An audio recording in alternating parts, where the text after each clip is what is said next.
দিন যত যাচ্ছে আসলেই মনে হয় অলস হয়ে যাচ্ছি। ইদানিং একটু দেখা যাচ্ছে বেশি পরিমাণে ঘুমাই। সকালবেলা এত অলসতা কাজ করে যে উঠতে ইচ্ছে করে না।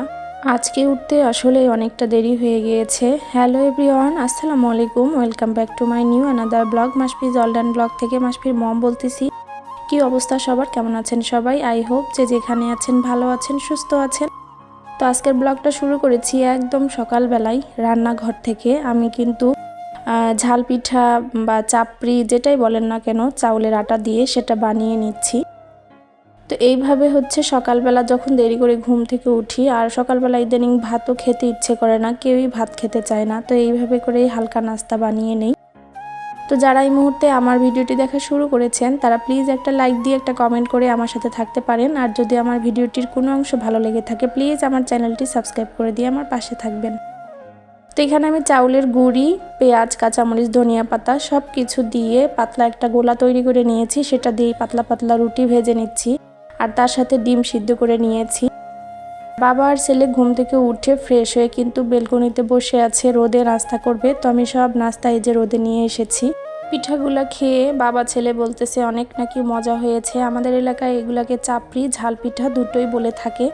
তো আমিও কিন্তু ওদের সাথে এসে যে বসে পড়লাম, বললাম যে আমি যেহেতু অলস, আমি হাত দিয়ে আজকে নাস্তা করব না, আমাকে খাওয়াই দিতে হবে। তো ওর বাবা কিন্তু আমাকে খাওয়াই দিচ্ছে, বলতেছে তাড়াতাড়ি খাও, আমি অফিসে চলে যাব। তো খাওয়া দাওয়া শেষ করে ও অফিসে চলে যাবে, আমি মাসফিকে খাওয়াই দিচ্ছি। মাসফি একটু হাত দিয়েও খাচ্ছে।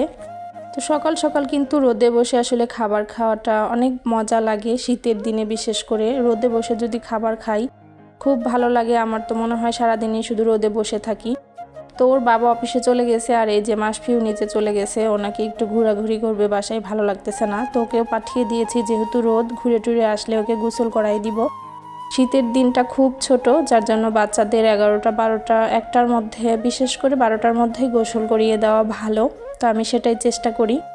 এদিকে আমি দুপুরে রান্নাও বসিয়ে দিয়েছি। সরপুঁটি ভেজে শুধু পেঁয়াজ আর ধনিয়া পাতা দিয়ে ভুনা করব, আর লাল শাক ভাজি করব। তো লাল শাক কিন্তু আমি একেবারেই পেঁয়াজ রসুন দিয়ে তেলানি দিয়ে ভাজি করি, এতে করে যে লাল শাকের যে ঝোলটা বের হয় ওই পুষ্টিটা থাকে। আমি ভাপিয়ে নিয়ে পানি ফেলে দেই না। এপাশে এই যে আমি ধনিয়া পাতা দিয়ে সরপুঁটি মাছটাও রান্না করে নিচ্ছি। যারা আজকে প্রথম আমার চ্যানেলটি ভিজিট করেছেন, আমার ভিডিওর কোনো অংশ যদি ভালো লেগে থাকে প্লিজ আমার চ্যানেলটি সাবস্ক্রাইব করে দিয়ে আমার পাশে থাকতে পারেন। আর এ ধরনের লাইফস্টাইল ব্লগ, ডেলি ব্লগ যদি আপনাদের ভালো লাগে তাহলে হচ্ছে অল বাটনটি ক্লিক করে রাখবেন, সবার আগে নোটিফিকেশন পেয়ে যাবেন। তো এখানে আমার লাল শাক ভাজি আর এই যে মাছের তরকারি, আলহামদুলিল্লাহ দুটো দিয়ে হয়ে যাবে আজকে আমাদের দুপুরের খাবার। লাল শাক ভাজি মাসফিও খুব পছন্দ করে, ভাত যে লাল হয় ও বলে লাল ভাত। তো দুপুরবেলা খাওয়া দাওয়া শেষ করে রেস্ট নিয়েছি। তারপরে কিন্তু বিকেলবেলা আছর নামাজের পরে চলে এসেছি ছাদে। আমি যে চাউলের গুঁড়ি গত ভিডিওতে দেখেছিলেন শুকাচ্ছি, তো আজকে শুকিয়ে গিয়েছে। এগুলো কিন্তু আমি আজকে পটে ভরে নিব। তো এখানে যে আমাকে আশা দেখি রুমিও দৌড়াতে দৌড়াতে চলে এসেছে। তো চাউলের গুঁড়িগুলো শুকিয়ে গিয়েছে, আমি চালনি দিয়ে চেলে এটাকে একদম কন্টিনিউ ভরে রেখে দিব। সারা বছর এটা সংরক্ষণ করে রাখবো, কোনো সমস্যা হবে না। আর দেখেন চারপাশটা ঘুরে দেখতেছি, একদম মনে হচ্ছে গরমের দিনের বিকেলটা যেরকম হয় সেই রকম দেখা যাচ্ছে। কারণ এখন তো কুয়াশা নাই, প্রচুর রোদ ওঠে। বিকেল টাইমটা ঠিক মনে হয় যে শীতের দিন না, গরমের দিনের মতো। তো খুব ভালো লাগতেছে একটু হাঁটাহাঁটি করে। তারপরে কিন্তু বাসায় নিচে নেমে চলে এসেছি। মাগরিবের নামাজের পরে দেখলাম যে একটু সেমাই আছে, সেমাইগুলো ভেজে রাখি, সুজিগুলো ভেজে রাখি। এগুলো একটু হালকা করে ভেজে রাখলে যখন রান্না করব তখন কিন্তু অনেকটা সুবিধা হয়। তো সেমাইগুলো একটু লাল লাল করে আমি ভাজি। এই সেমাইটা কিন্তু একদম বেশি পরিমাণে দুধ দিয়ে, আমার খুব পছন্দ, মাসফিও পছন্দ করে, কিন্তু দুধে কোনো পানি দেওয়া যাবে না, আমি সেভাবে রান্না করি। এপাশে আমি মুগ ডালটাও সুন্দরভাবে ভেজে রেখে দিব। ডাল, সুজি এগুলো সুন্দরভাবে ভেজে রেখে দিলে যখন তখন রান্না করতে অনেক সুবিধা হয়। আর আমি সুজিটা ভেজে রেখে দিব, অনেক সময় ঘি দিয়ে ভাজি। তো এই মুহূর্তে ঘি নাই দেখে আমি সয়াবিন তেল দিয়ে সুন্দরভাবে ভেজে কন্টিনিউ ভরে রাখবো, যখন রান্না করার ইচ্ছা রান্না করে খেতে পারবো। আমি বেশিরভাগ সময় ঘি দিয়ে ভাজি, তো আজকে ঘি নেই। আর এই যে এগুলো ঠান্ডা করতে দিয়েছি, ঠান্ডা হয়ে গেলে কিন্তু সুজি, সেমাই, মুগ ডাল এগুলো আমি কন্টিনিউ ভরে রেখে দিব। এর মাঝখানে মাসফি আবার রান্নাঘরে এসে দেখেছে যে আমি সেমাই ভাজতেছি, তো ও বললো মামুনি সেমাই রান্না করে দাও। ওর কিন্তু এই সেমাইটা খুব পছন্দ, তার সাথে সাথে আমারও খুব পছন্দ।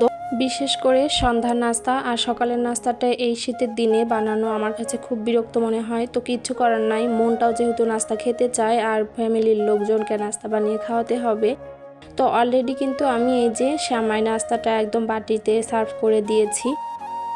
রাতের জন্য আমি ভাত বসিয়ে দিয়েছি, বসা ভাত পাতিলে। তো ভাতটাও হয়ে গিয়েছে আমার। তো এখন হচ্ছে মাসপির পাপাকে ডাকবো, সবাই মিলে একসাথে সেমাই খাবো। এগুলো কিন্তু গরম গরম খেতেই মাশাআল্লাহ ভালো লাগে। এখন আমি সেমাইটা মাসপিকেও খাইয়ে দিব, আমিও খেয়ে নিব। আর এটা গরম গরম খেতেই অনেক মজা লাগে, ঠান্ডা হলে কিন্তু একদম ভালো লাগে না।